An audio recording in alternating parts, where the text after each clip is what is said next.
Bonjour à tous et bienvenue sur Partout à Clics. Nous voici dans un nouveau format de vidéo, plutôt court, dans lequel je vais vous expliquer comment fonctionnent les pouvoirs standards. Les pouvoirs standards que nous pouvons retrouver sur la PAC, donc rien à voir avec la politique agricole commune, c'est la Power and Ability Cards. Donc vous voyez, vous avez les caractéristiques des personnages et les pouvoirs que vous pouvez trouver dans chacune de ces caractéristiques. Attaque, défense.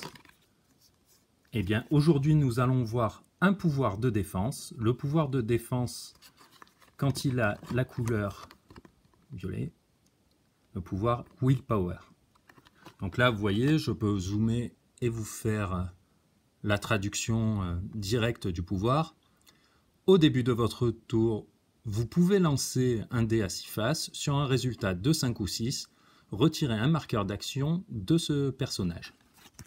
Alors, c'est assez simple à comprendre et c'est assez simple en jeu. Ici, notre personnage qui a le pouvoir que nous allons étudier, c'est The Falcon. J'ai sa carte de personnage, vous voyez, vous avez le détail des pouvoirs qu'il a. Donc vous voyez bien qu'en pouvoir de défense apparaît Willpower. D'ailleurs, chaque pouvoir standard, vous retrouvez la dénomination telle qu'elle apparaît dans la PAC. Vous avez une nomination particulière pour le personnage, mais vous avez également, donc vous voyez, marqué Willpower. La statistique de défense, si jamais vous avez un petit trou de mémoire, c'est la valeur qui se trouve en face du symbole de défense, qui est une forme de bouclier. Donc c'est ce nombre-là. Donc là, dans l'exemple, il est en rouge. Nous, ce que nous allons voir, c'est quand il est violet. Vous voyez, 18 violet. C'est donc le pouvoir Willpower. Petite mise en situation. Nous avons donc la sorcière rouge et Falcon qui affrontent Loki et Mobius. Mobius et Loki viennent de jouer. Ils ont un marqueur d'action. Au tour précédent, la sorcière rouge n'avait rien fait et Falcon avait joué. Donc c'est le début du tour des Avengers. Donc je lance un D6, je fais 5. Donc au début de mon tour, j'ai bien lancé un dé à 6 faces. Le résultat est de 5 ou 6. Je peux retirer un marqueur d'action. Ce qui veut dire que désormais, Falcon est libre et peut faire ses attaques comme il entend. Et il se verra attribuer à la fin de son action, là par exemple il va se déplacer à ce niveau, on lui remet un marqueur d'action.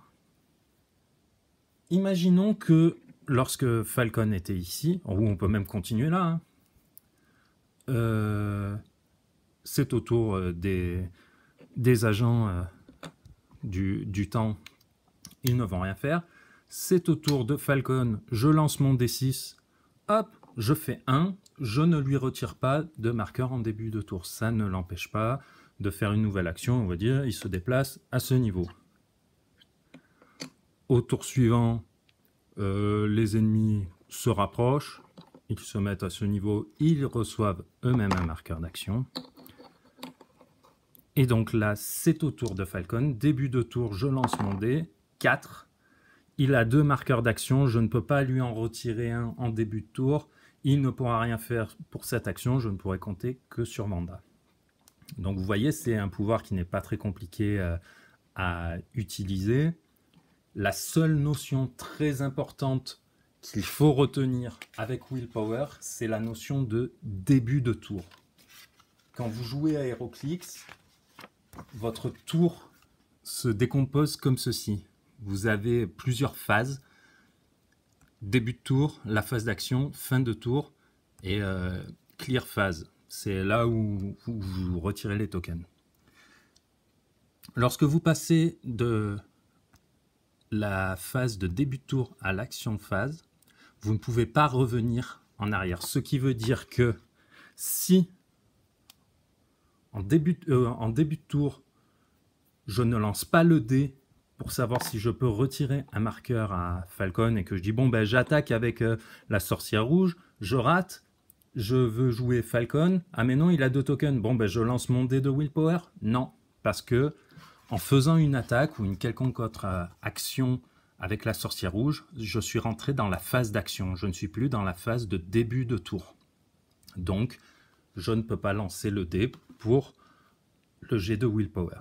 Donc c'est la seule subtilité qu'il va falloir retenir, c'est bien le début de tour. Si vous avez plusieurs effets qui vont se déclencher en début de tour, vous avez différents pouvoirs hein, qui peuvent être, là je vais en prendre un au hasard, vous voyez le pouvoir leadership au début de votre tour, comme on vient de le voir avec Willpower au début de votre tour, juste là.